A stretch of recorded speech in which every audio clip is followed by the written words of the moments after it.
রে আমার প্রজেক্টের কাজ দিলে কিরকম চলতেছে? মাজন, আপনার প্রজেক্টের কাজ ভালোই চলতেছে।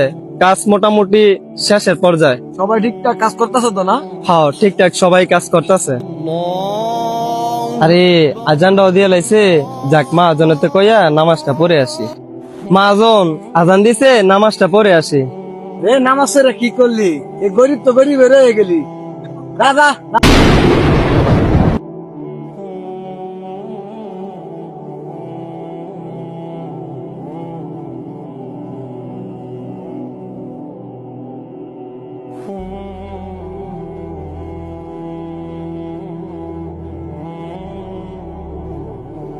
একটা ঠান্ডা দিয়েছে।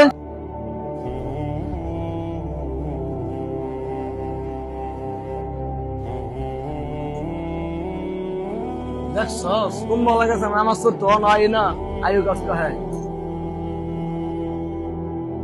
হে আল্লাহ, তুমি রিজিকের মালিক।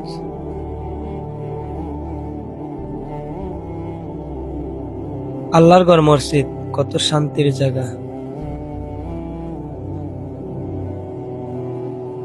কিরে তোর এতক্ষণ লাগে চালাইয়া না?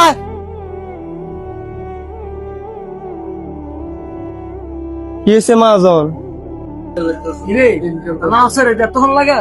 হ্যাঁ মহাজন, যে আল্লাহ আপনাকে মসজিদ ঘরে ঢোকার সুযোগ দেয় না, সে আল্লাহ আমাকে মসজিদ করতে বারণের সুযোগ দেয় না।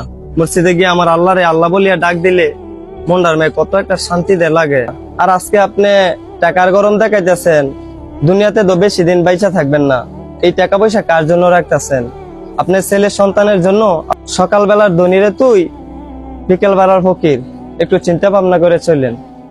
কিছু কিছু মহাজন এরকমের আছে যে দুনিয়ার জন্য সে সব করতে পারে, কিন্তু কিয়ামতের ময়দানের সামানা সে কিছুই জোগাড় করে না এখনো।